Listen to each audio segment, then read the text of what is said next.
This is a News Center special report. Leading Maine, a conversation with 5 governors. Here is News Center's Pat Callahan.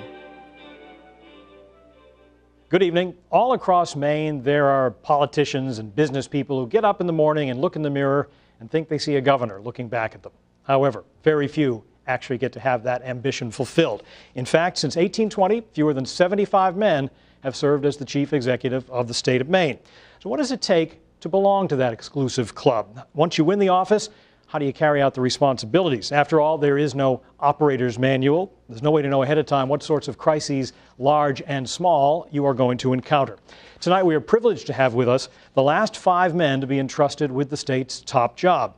Joseph Brennan is a Democrat, first elected in 1978 and again in 1982.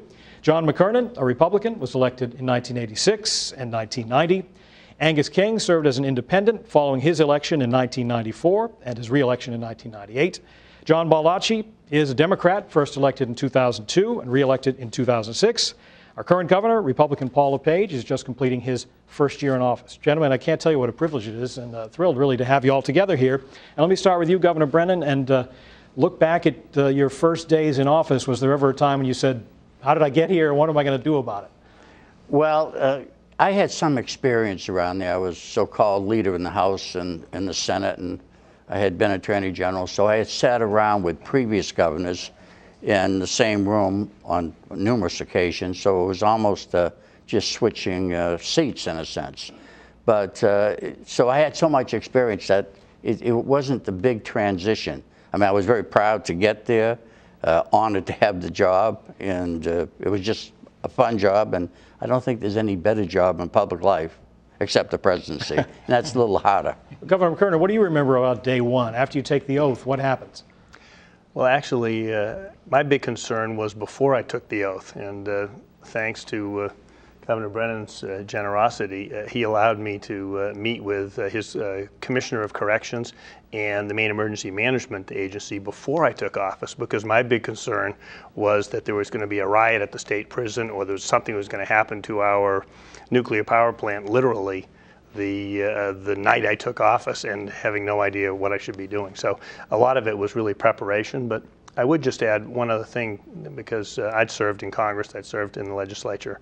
So I, too, sort of understood how the process worked. The big difference, though, I think, when you come out of the legislative branch of government is that you're one of many.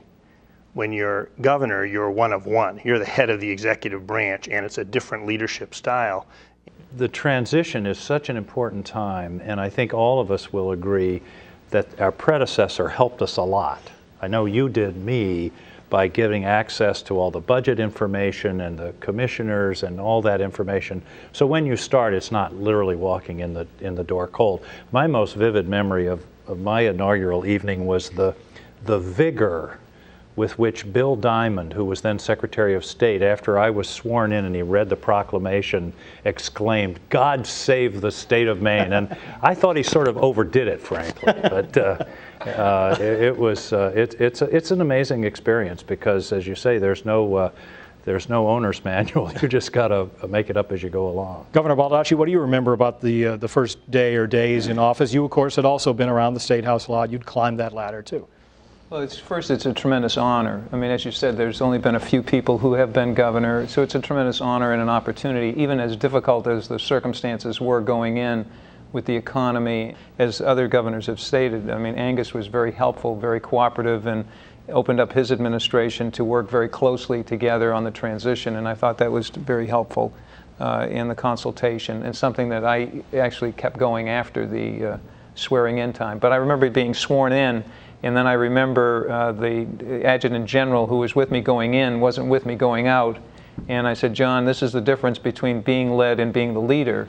And getting adjusted really took a lot of undertaking, because I come from a large family and it weren't used to having somebody take the shine over everybody else, you know. And so it was an opportunity and honor, but at the same time I think it was something that you really are never ready for the whole thrust of it until it happens to you.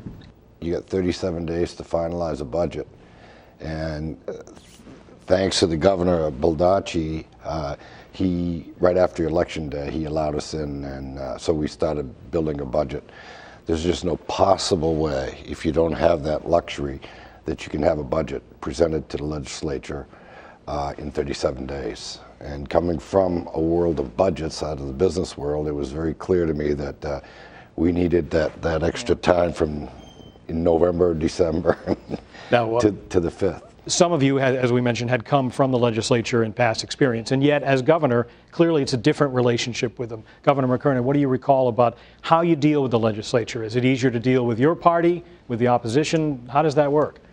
I want to hear this myself. Poor Angus didn't have to worry about that. He didn't have either party. But it is always easier to deal with your own party. It's frustrating at times because anytime you get a group of people together, they all have different ideas. But at least you knew that the people you were dealing with in your own party weren't going to be trying to defeat you at the next election. So that really gave you sort of some sense of we're all in this together. But you have to realize that in our two-party system, you need to also find ways to accommodate with the other party, and that really is something that you just have to work on. And you have to realize that when you have a two-party system, it's going to take a little bit longer to get things done because no one gets exactly what they want. The fact is that this shortfall is a sign of the economic times. Wish I'd been the only person in America with a crystal ball last spring who had seen how bad the economy was going to get. It's a political nightmare. It's a nightmare in every other sense of the word. We're the only state in the Northeast that has passed a budget for 1991 that does not include raising taxes. And that's why we are here today to say simply that we did it. What about that, Governor King? You didn't have the natural constituency of your own party in office. I used to say I don't have any automatic friends, I don't have any automatic enemies, I've got 186 skeptics. And we had to convince them one issue at a time, and it was a lot of work.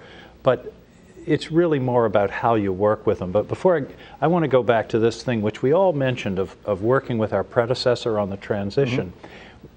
The people of Maine ought to know that that's not all that common around the country. This is something about Maine, because I have a friend that worked in the governor's office in Massachusetts. The day after the election, when they went in to work on the transition, they found guys burning stuff in the fireplace. They were burning papers. There was zero cooperation as a new governor came in and an old one left. So the fact that it was all so smooth with us is not necessarily automatic everywhere else. Well, I think that's what we're talking about, because none of you succeeded someone of your own party. In fact, that hasn't happened in Maine since 1952. But I think right now people have their eyes on Washington. That could not be more dysfunctional. That is not Maine. For example, I had a good relationship with Joe Sewell, who recently passed away, President of the Senate, and his predecessor, Ken McLeod, who's also gone. But their interest was doing the right thing for Maine. It wasn't the way it is in Washington. And I think that's to our great, great credit. Sometimes my own party would humble me, keep me humble. Not that I particularly liked it. My friend Jerry Conley, every once in a while, I sort of took them for granted. And once I took them for granted, there was a response that they weren't with the program. Usually they'd come around, though. But overall, Maine is different than the perception of Washington. Parties aren't so rigidly, at each other's throat. Governor Baldacci, is that your experience too? Did you sometimes feel you were taking the leaders for granted and they let you know it? Or? Well, I think that, I went in at a time where we weren't going to raise taxes. We were number 1 or 2 in the country, and I had sort of drawn the lines during the campaign because I wanted to take that off our backs and to get more economically competitive. So I highlighted during the campaign what our positions were. And that sometimes they ran into cross purposes with some people in my party, but at the same time I found that we developed a consensus of working together, and reaching across the aisle was most important to do things, and I was proud that we were able to do a lot of our budgets and a lot of our work during very difficult times, in contrast to what was happening in Washington, very bipartisanly, because you need everybody to work together in our state, and they do.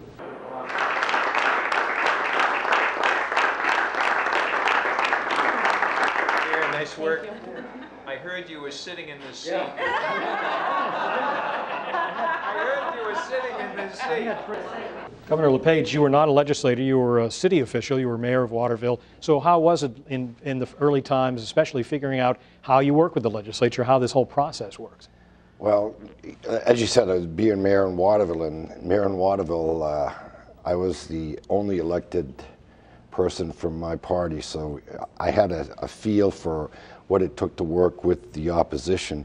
In Augusta, I find that the opposition, you have expectation of what you're going to be hearing. Your own party, you don't. And as Governor Brennan said, some days they humble you. And that's an ongoing chore that you learn as you go, and you have to work through the process. In my case, having been in business and running companies, and then being a mayor, and then coming in as governor, my first few days were a challenge. I said a few words I'm not going to repeat. No. Next, the governors recall their biggest challenges in office when Leading Maine continues.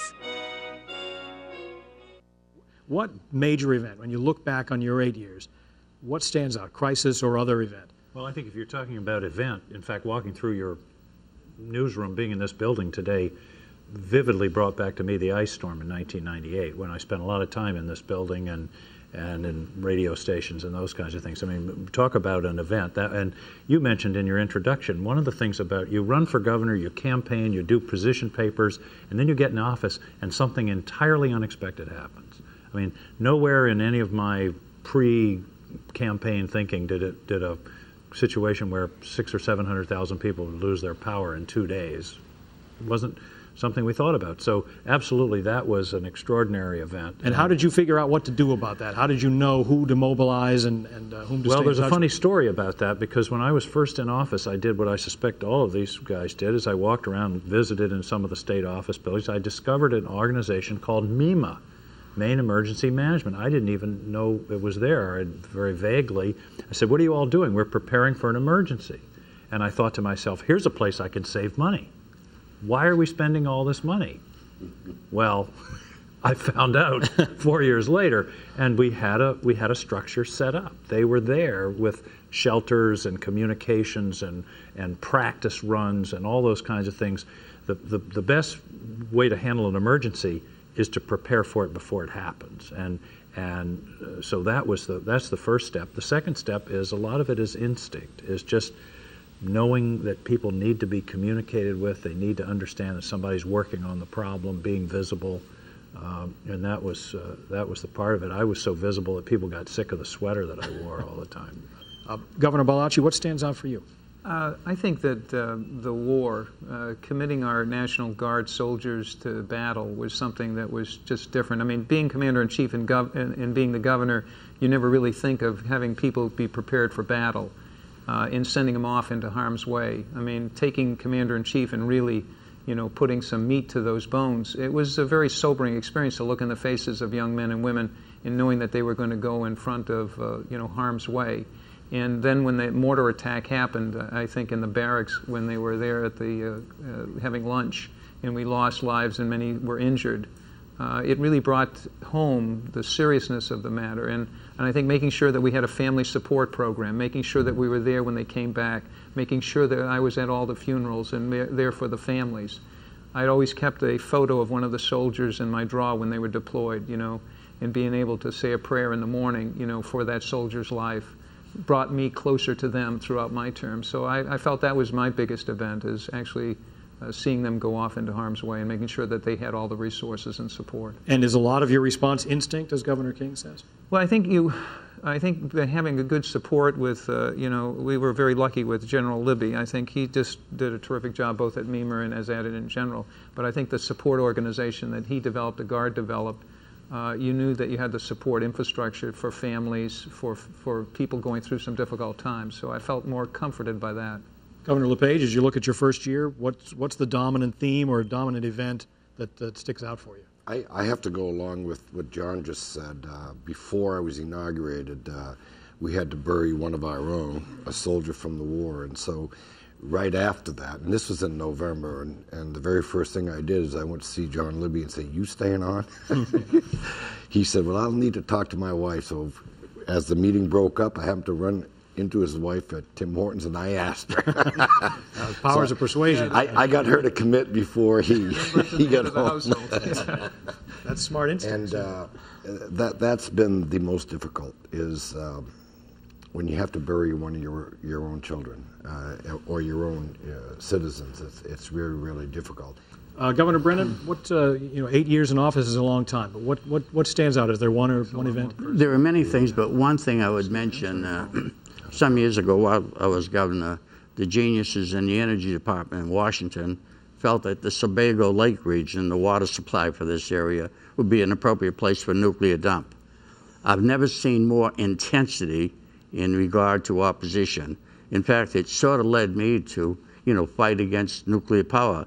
I bought into the idea, if we don't know what we're going to do with nuclear waste, maybe we ought to stop producing it. But that was so intense, after a while I think the Energy Department got the message that they weren't going to put a nuclear dump in Sebago Lake area of Maine. And Governor McKernan, is there one thing that jumps out at you the most? There is. I want to comment on what Joe just said, though, because I was in Congress at the time and represented Sebago Lake, and I can tell you that I agree with him, I've never seen the uprising that took place, and that was one time the government actually listened. The obvious thing for me was an almost 3-week shutdown of state government over the budget and workers' compensation insurance. It was, I could pride myself in being sort of a win-win negotiator, and so that was a difficult thing to go through because we thought we'd get it resolved before the end of the fiscal year. And that was one of the worst ends of the fiscal year that I remember, because within a half an hour, the Base Closing Commission had announced they were going to close Loring Air Force Base, and within a half an hour the budget fell apart and government was closing down for 3 weeks. So, but it ultimately got resolved in an appropriate way. Again, there's that butting of heads, but the power of persuasion works, or do you sometimes have to play some hardball with them? It's a combination of both. The one thing I did find is that it is a lot easier to bridge the different priorities of the two parties in better economic times, because more of each side's priorities get attention. Are you saying surpluses are better than deficits? I think we can all agree on that. Exactly. The problem for the states is we can't have a deficit, and so we have to make those tough choices, and obviously that's when the differences come out. In fact, it was so difficult in 1991 and 92 that a lot of legislators in both parties actually decided not to run again on the basis that this was not why they got involved in government, to have to make all these kind of cuts. Let's shift gears a little bit and talk about family life and the impact being governor has. Several of you had young children while you were in the Blaine House. Governor Baldacci, is it tougher on your family, when you're trying to raise a son and there's all this attention focused on you, which naturally must spill over to him? Well, first of all, I think there's a good part to it, because I was in Washington for 8 years and I'd be coming back and forth, and when I was in Maine I was usually going around campaigning or at different events, so it wasn't a lot of family time, so it was not a lot of family dinners. So I think being governor, I think something Governor Brennan had told me about having the opportunity to go 70 yards across the street and sit down with your family and have dinner and have that time is great for your own resource and support. So I think you're very fortunate as governor to have that support and the opportunity to have your family around the table, and I made sure we got around the table every night, so that was comforting. The uncomfortable part, but is being in the fishbowl. And realizing that, my wife was very involved, as Paul's wife is, and other governors' spouses have been involved. So that takes on a life of its own. And my son, maybe not appreciated all of the interactions, that with the state police and everything, in terms of security and surveillance and those kinds of things. But I think that, again, it's an honor and an opportunity, but at the same time, you live in a fishbowl. And I'm reminded of what my mother used to say to me. She said, "John, don't complain about it because you ran for it." So, and I think we're all honored by that opportunity. Well, I want to jump back to Governor McKernan, because you mentioned security. I know you didn't always have the best time keeping your security around you. Well, I finally got used to the fact that I had security, but I was telling Pat before the program started that the first week that I was in office, 2 staff people and I walked over to the Blaine House to have lunch. And after we finished, we were in the middle of a conversation. We got up and went out the Blaine House, Blaine study door, and walked over to the State House. And we got up to the top of the stairs. I heard somebody yelling behind us. It was our security guy. We'd forgotten to tell him that we were leaving, because it just, you're so unnatural to get used to having people like that around. But I should tell you, though, Pat, that you get a kick out of this, that I was telling someone that first week about that story and saying that it's hard to get used to having all the staff and the security around. And this fellow looked at me and he said, "It's going to be even tougher to get used to it when you don't have it." Everyone agrees on that. Yeah, that is true. Yeah, in that area, having police, and I came from a neighborhood, when the police came, they didn't make things better. People used to scram, they were playing cards and dice in the street. And then there were police there all the time. And actually, it worked out in the long run. We got to become friendly, and I think they probably even were kind of supportive after a while. In fact, my son, who, got very friendly with the state troopers, he was 10 or 11, kids are fascinated by cops and cars and guns. When he was at Colby, they'd go out and visit him. They became, very friendly with him, and, we grew together, let us say. From my old neighborhood to police being around and under constant surveillance. Now, his son ended up going to become a Secret Service. Yeah, and he still is a Secret Service agent. Yeah, you had a pool table in the Blaine house. Did the state police ever make sure you were keeping it clean, no wagering? No, I always gambled, with them. Not with the state police, but the others. And generally people were nervous when they were playing pool with me. And I'd win the first game, and I could tell if they had any talent. I didn't want to give them a chance to get even. I said, I got to deal with my guest. All the time. Governor LePage, security and the impact on your family life? Well, I tried to get away from him the very first, on December 5th, we went to San Diego to a governor's conference, and I thought I could sneak away from him, and I tried 2 or 3 times, but I would stand in the elevator, tell my wife, call security, tell them we're going to go for a walk. And then the minute she'd pick up the phone, I'd hit the button. And for some reason or other, they had an inkling I was going to do that. And they were always at the bottom of the They're good at their lobby. jobs. They were waiting in the lobby. So 2 or 3 times I tried. In our case, it's been wonderful because you all remember the little table in the kitchen. That's where we have dinner every night with the security. Whoever's on, we all have dinner together. And it's really... It's been a great experience. Governor King, you did not move your family to the Blaine house. You kept your home in Brunswick, and you had young children at the time as well. Well, that was the primary reason that we made that decision. We wanted our kids to. If you think about it, the Blaine house has no neighborhood. Yeah. Except for, and I once said during the campaign, would you want to raise your kids where the only neighbors are legislators? And that didn't go over all that well. So wonder why. But we stayed in Brunswick because we had, we had 2 young kids, and we wanted them to be with their friends and go to the school. And it turned out to be a good decision for me, because at the end of the day, I would leave Augusta, and on the way home, Mary would call and say, "Can you stop and pick up some milk, and a pound of hamburger?" And it was sort of a reminder of that you're not such a hotshot up there in that special place. So it worked out well for us. It was about a half-hour commute. It gave me a chance to decompress at the end of the day, and I think it did. The kids had a relatively normal experience, although when their dad came to their soccer games, there was a state trooper standing next to him, and that kind of thing. But of course, it's not a 9-to-5 job for any of you, so there are times you have to miss a lot of events and so forth. And speaking of personal lives, you're probably the only one here who got married while he was in office. And of course, those who know, your wife, Senator Olympia Snowe, then Congresswoman, right? She was still in Congress. She was in Congress then. Right. Was that an unusual sort of thing to have everybody watching as the new life starts? It was sort of the Maine version of the Prince in England, Hardly. It was wonderful for me, obviously, and it sort of fulfilled my life, which was wonderful, and made being in the Blaine house a lot more family-oriented than it would have been otherwise. But it worked out very well. It took the staff a little getting used to having a woman around suggesting things they could be doing to improve the Blaine house a little bit, as opposed to, remember, because Joe wasn't married, I hadn't been married for the first 2 years, and Jim Longley didn't live in the Blaine house, so there was no one who was really looking over their shoulders. We were all going, looks good to me. So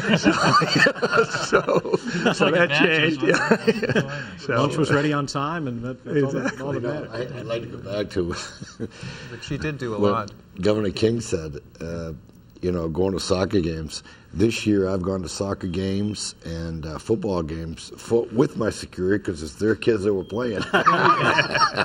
Let's give some attention now to what initiative or piece of legislation that you're proudest of. And again, 1 year, but still, you've accomplished a lot. We've had a lot of legislation through. We've gone into LD1, which is regulation reform, trying to speed up the process, is essentially. We've passed some legislation on health care, some pension reform. But in all frankness, I believe that the best legislation is yet to come. Governor Brennan, is there one thing that sticks out you're proudest of accomplishing? There were a number of things, but one thing I'm very proud of, I grew up in a 3-family house on Munjo Hill, family of 10 with my parents, 3 bedrooms. The rent, incidentally, was like $15 a month. Seems strange because I paid $1,700 or $1,800 for a studio for my daughter in New York a little while ago, a few years back. But the home program that we put through it made it possible for people to buy their first home. Just after I got out of Sheriff's local high school, we moved out to a 1-family home. It was an amazing feeling that the people on the 2nd and 3rd floor were my family, not 2 other families. It gave me a feeling of how important I felt like I was as good as somebody else in the community. And I had some clout in this community, in a 1-family home. So a lot of these things, you can be a district attorney, attorney general, and legislative leader, and all these fancy things I had a chance to be.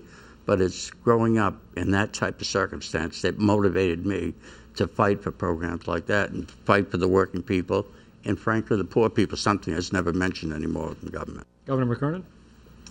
Well, I think that the most enduring part about my time was the change we made in workers' compensation insurance, and thanks to Angus and John and Paul, they've maintained making sure we found the right balance so that Maine had the right kind of workers' compensation insurance plan. The institution of MEMIC which is the Maine Employers Mutual Insurance Company. Why was that important? Well, it was important because we were at a point where the cost to businesses of hiring additional people because of their workers' compensation insurance costs were the highest in the nation.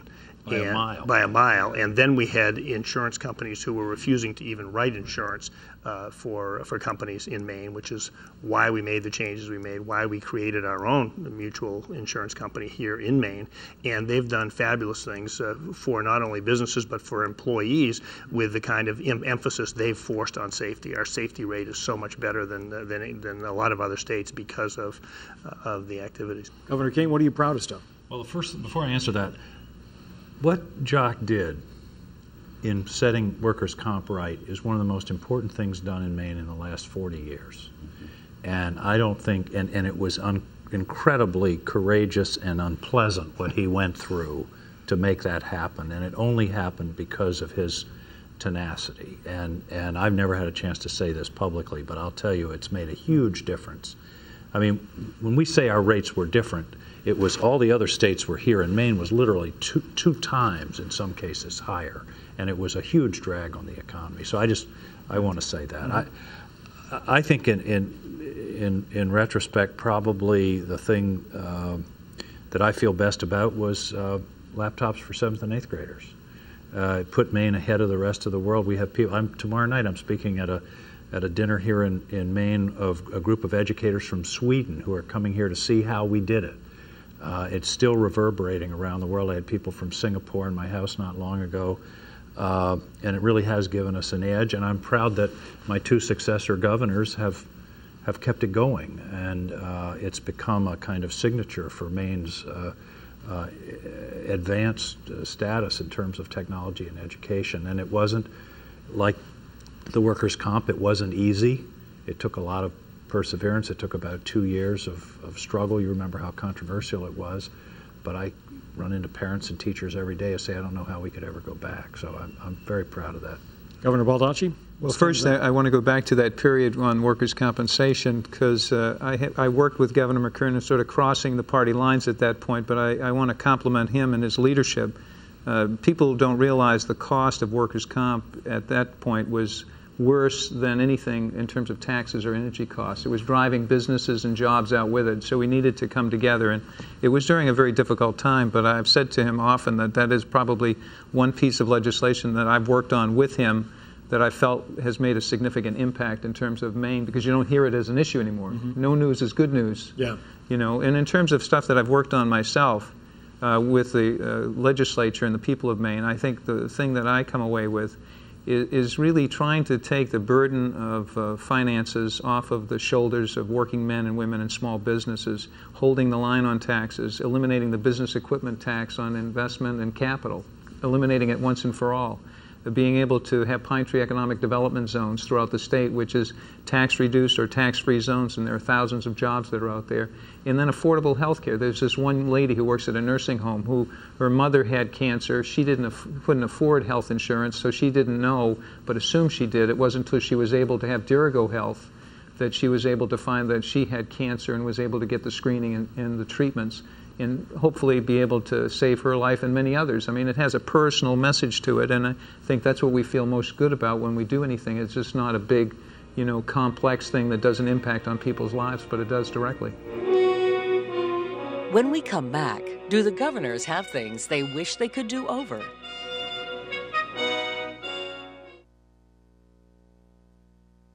We've talked about what you're all proudest of. What, if anything, would you like to do over? I'm not too much into do-overs. I tried it a couple of times, but these two guys got in my way, unfortunately, for the people of Maine and the rest of the world. But there's nothing in particular, even though I'm more of a believer now in having more senior people in some of these jobs. I probably should move to China where they, defer to the judgment of senior folks. Respect your elders, everybody. Governor McKernan, anything stands out you wish you could do over? Well, if you look back, you can always think of a number of sort of small things that you could always do better. But when I think about the bigger things, you always wonder if maybe I should have pushed the legislature more on some things that I thought were important that just didn't look like they were going to happen. But when I think about just my own proposals, in 1993, right before I left office, we started something called Reading Recovery. And it was because I figured out after listening to a lot of teachers that one of the reasons we have the high school dropout rates we have and we have the problems that we have in our society today is because young students never learn to read. And every year, whether it's third grade, fourth grade, fifth grade, they keep getting farther and farther behind. And that was why we implemented the program. But if I had figured that out 6 years earlier, we would have had an opportunity to put it in a lot more places. Governor King, a do-over? Well, I subscribe to Satchel Paige's admonition that one should never look back because something might be gaining on you. But the one thing, when I was first in office, Jeff Butland, who was the president of the Senate, Republican president of the Senate, was very big on cutting the upper end of the income tax. And we were afraid to do it because we were afraid it would create deficits down the road. It turned out we had 4 or 5 years of surpluses, and we could have done it. Had I known, I mean, it's just 20/20 hindsight, had I known we were going into a period of expanding revenues just because the economy was growing so fast, then it would have been easier to do something about the income tax at that time. But, like I say, it's 20/20 hindsight. We were just trying to be prudent about not cutting off the revenues and creating a hole the next year. Do I see a jealous look on your two successors when you talk about a time of growing revenues? Yeah. Because that seems like ancient history now. Yeah. The word surplus means more money than you expected. I mean, it's sort of fallen out of use. Governor Baldacci, what, if anything, would you do over? I think that one of the things that I was remiss about was we established the community college system, and I know Jock is doing a lot of work in fundraising with Lisa Gorman and having an endowment. I wish we had started those efforts earlier because I think they've grown exponentially, and I think that giving kids and families an opportunity at an affordable higher education, because they can't always afford the 4 years at the university. I would have liked to have started that a little bit earlier than what we did, but I think by and large, I think getting adjusted to the office of governor and all of the nuances with it, I think that it takes a little bit more time than you'd like it to. By the time you're ready to hit the ground running, you have to run for re-election in order to really have the follow-through to it. It's probably too soon to talk about do-overs for you, but do you have something you're really focused on that you're dying to get done? Well, now that I'm governor and a new kid on the block, I probably would have studied more in the 3rd and 4th grade, as Jock mentioned earlier. Reading recovery program. You all talked about how when you first took office, you had help from your predecessor in cooperation and sharing budget information and so forth. During your time in office, did you ever call on any of your predecessors either for advice or just to commiserate and say, how do you handle this? I actually didn't, except at the beginning when I had a lot of conversations with Joe about what can I expect, and that sort of got me off on the right foot. I had a tendency to, of course, he was coming back to run against me, so it made it a little bit harder to ask him for some advice. But I had a tendency to go to people like Joe Sewell, whom Joe mentioned, former president of the Senate, Linwood Palmer, former House leader, for people who had spent a lot of time in the State House to ask their advice on how to handle certain things, because most of what I had to do was find a way to reach an agreement with the Democrats. Did you ever have occasion, Governor King, to call your predecessors, any of them, and say, I used to call you from time to time. Yeah, I did, and that it's an important point. Not only your predecessor, but these jobs, we can only do as good a job as the people we have around us. The team, the group of people that you assemble is just so important to give you the options to help you think through the issues, to tell you when you're going down the wrong road. It makes so much difference. And one other thing I'd just like to touch on, and I've never said this publicly either, John, the times that you serve in have so much to do with what you're able to accomplish. And I was so fortunate to come in during that boom of the 90s. And these guys, you didn't have virtually any of that. And, you know, I was like the kid that was born on third base and thought he'd hit a triple, you know. I mean, it was, we were riding this tremendous national wave, which occurred also here in Maine. I like to think we helped with it, but we're all captive of the trends, the larger trends of the society. And I've often thought that politicians get both too much credit when times are good and too much blame when times are bad, when in reality there are forces that are bigger than any of us. Governor Baldacci, did you ever reach out to your predecessors? I'm very lucky because the first day I was in office, I called Governor King because we had the plant closing in Millinocket, which I want to compliment you and your administration on working on and making sure that those workers have an opportunity. But that was facing me the first day, and I remember you never knew what the rule book was for governors to get involved or not involved, and I didn't want to step on it when I first got elected governor because usually you didn't get involved in those sort of things. But Governor King had counseled me and given me advice and felt like if you don't do it, nobody else is going to. It was our conversation. Remember that conversation.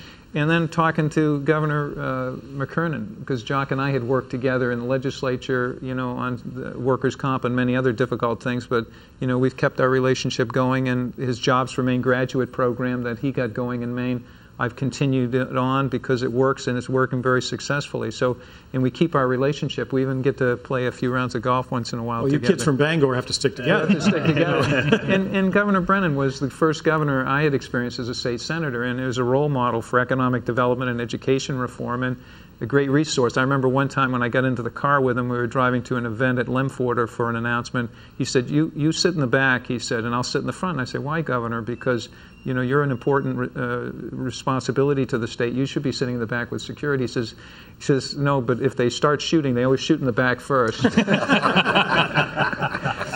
I've tried to pass on to Governor LePage, you know, the transition work, the openness, having him over at the Blaine House with my wife and his wife, and she's a lovely lady, and we really enjoyed getting to meet Ann and the family and trying to make sure he has the same opportunity. Our responsibility is to improve things from where we found them and hand them to the next generation.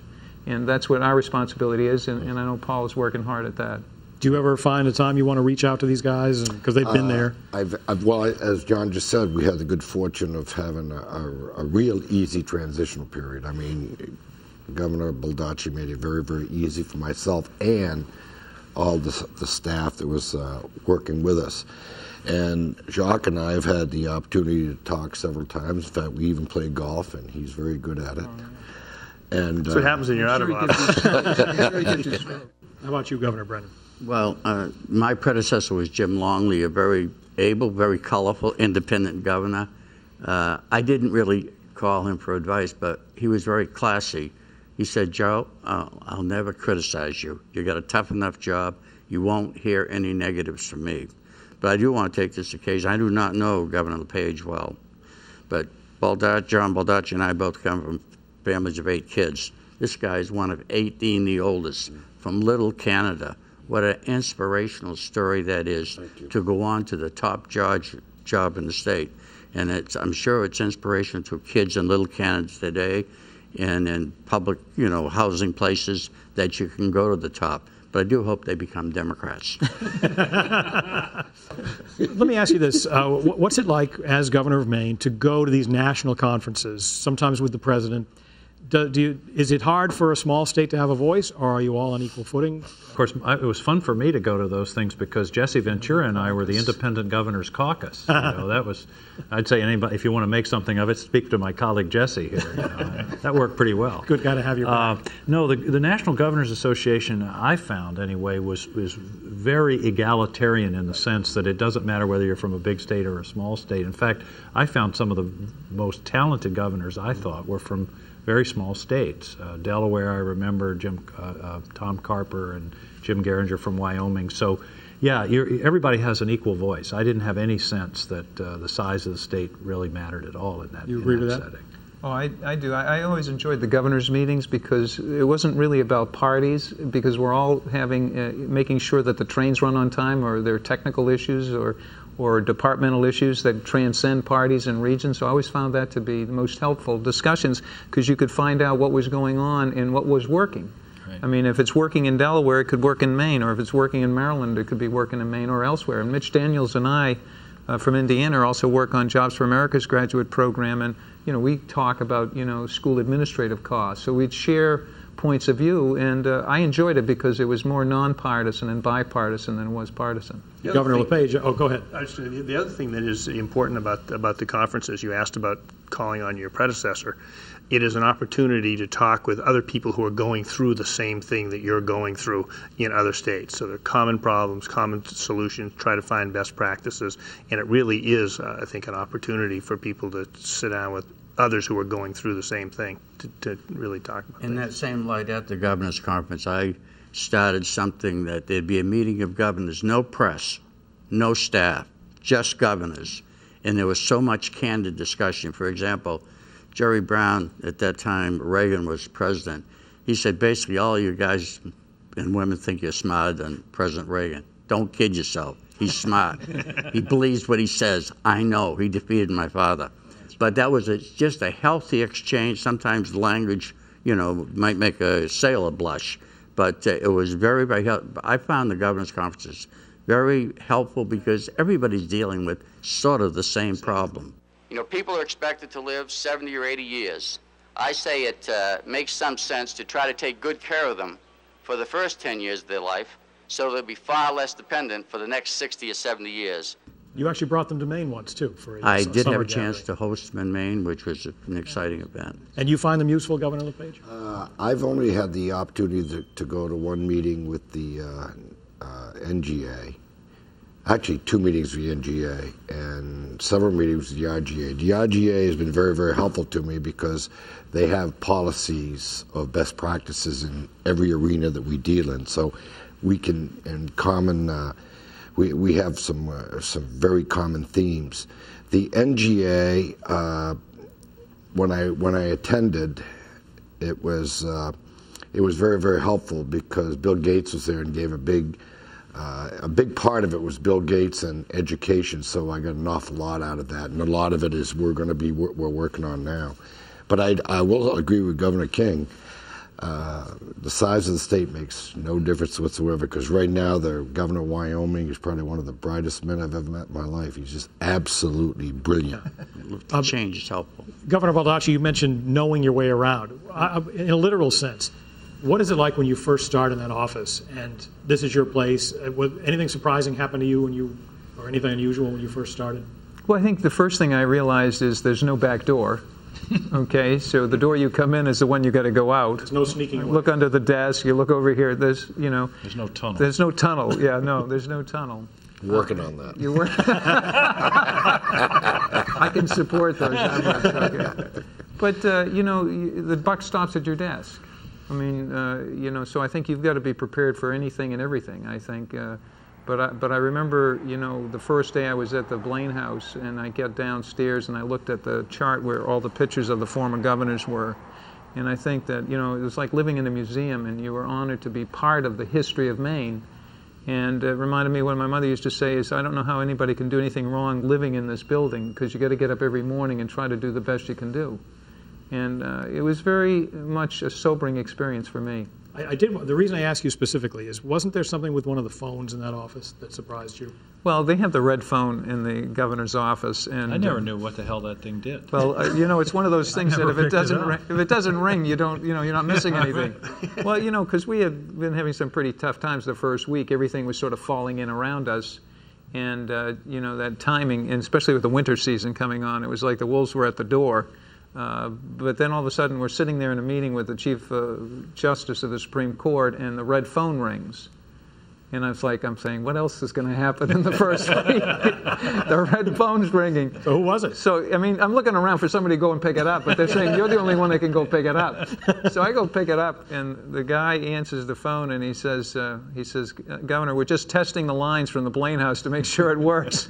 I said, do you mind trying to do it when I'm not around? You know, but it was one of those experiences that, you know, you can chuckle about, but kind of a little bit unnerving at the beginning of it. Anything like that happen with you, sort of, you know, as you're getting settled in? The other thing that happened that was sort of funny, a little similar to John, was just a couple weeks ago. The phone rang about 2 in the morning. They just changed the phone system in the Blaine House, and the phone in the bedroom rings.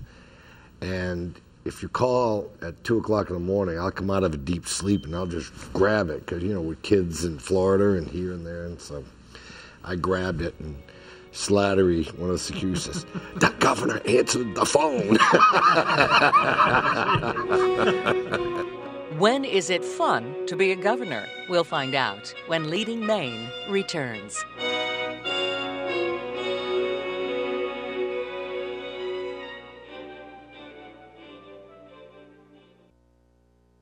Of course, the office has a lot of responsibilities, a lot of pressures on you, but there have to be times when it's a fun job to have. Governor Baldacci, when was the job fun for you? I think, you know, I've often heard Governor King would talk about the best parking, and they're not going to start the event till you get... line. But you said it more than once, so you know. At least you attributed it to you. Yeah, I did attribute it to you, that's right. But I think that... you know, the national governor, I go back to the national governors because they have a family outing in July, and it's sort of where the family gets together, and the experiences with other governors and their families is, you know, it's sort of like being on the, you know, having the front row seat to history. It's hard work, of course, Governor LePage, but is it sometimes fun too? I'll tell you, it's sort of like Governor King. My favorite part of being governor is going through an airport. It's pretty fast, isn't it? It's pretty fast. Governor Brennan? Oh, it's really a fun job. As I said earlier, most job that would be more fun would be the presidency, and it's a little bit out of reach for most of us. But what stands out for you? What did you like the most when you were, you know, right in it and well, realized this is good, this is a good job? Having been, you know, after that in Congress, you're one of 535. In the state legislature, one of 184. As governor, you are one of one. And if you have an issue, you can make it the top issue in the state, and you can get people to focus on it, whether you're right or wrong. I mean, there's no more exciting job, in my judgment. When was it fun? Well, there were a lot of things that are fun about it because you really do, as Joe said, have a chance to make a difference. But the one thing that I recall, it was sort of a bittersweet, but it was it did make you realize how fortunate you were to be in the position. After President Bush, George H.W. Bush, lost in 1992, he had 6 of us governors who had been helpful in his campaign to Camp David for the weekend. And Olympia and I were privileged to be able to go. As I said, it was a little bittersweet because it was 2 weeks after he had lost, but he's such a wonderful person that to be able to be there with him during those times, and you realize, you step back and you say, this is a unique experience that you ought to be pleased you have the opportunity to do. And when was it fun for you? I think I found the most fun part was that you could make people's day just by showing up. Not because it was Angus King or John Baldacci, but the governor. And I'll never forget riding through western Maine. I was in the town of Oquassic, which which is up near Rangeley. Drove through, and there was a little bakery with one of those signs, you know, that you can put the letters on. And the schedule had been announced, and on this sign it said, "Hey, Governor King, come in for a donut." And they were just so thrilled to have the governor in their town. And I remember coming home to Mary and saying, you know, the best part of this job is that you can make people's day just by showing up. Let me ask you one more thing, and again, this sort of applies to the previous governors more than you, but what did you know at the end of your time in office that you wish you'd known at the beginning? I'd like to say there's something I, learned, but I can't say there's anything definite. It was an exciting experience for me, and that's about all I could say. Anything you wish you'd known? I wish I had appreciated, I mentioned the difference between being in the legislative branch and the executive branch.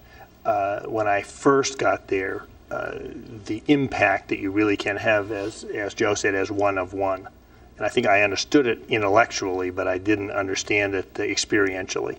And at the end of not at the end, but I figured that out as I went through the process. But when you leave, you realize that there really is an opportunity to do what you think is best for the state and have the whole platform you need to be able to do it. Governor King? I think the thing I learned is how fast it goes. And that would be my advice to Governor LePage is it's going to be gone by before you know it. It's like your kids. You think your kids are always going to be 8 or 9, and then suddenly they're 16 or 18 and they're out. It goes by so fast, and you just don't want to waste a moment of that opportunity that you have to make a difference in people's lives. And I think that's the major thing. I look back, and especially the last couple of years, and where did it go? So that was what I learned. Governor Baldacci? I would agree with everything that Joe and Jock and Angus have talked about. I mean, it goes by very fast. It's something that you think 4 years or 8 years is a long way in the rearview mirror. But as Sancho Page said, it catches up with you pretty fast. And I think that taking each day and trying to get as much out of it. I mean, trying to make sure that you're trying to accomplish all that you can do and not put it off for the next day, I think would be in looking back at it. But I was very honored. I think the most exciting thing I've done in fulfilling as being governor, and I started day one, and it's just because I was a mayor, and because I did it while I was mayor, is to have constituent hours on Saturday morning. It is just phenomenal what you learn with just people off the street who've lived in Maine. I wouldn't trade that for any other part of being governor. It's a great way to end this. Gentlemen, I thank you all for your service to the state and for making time to be here together, because I know you're all very busy. It's not easy to do, so we appreciate that. We thank all of you for joining us as well. From all of us here at News Center, good night.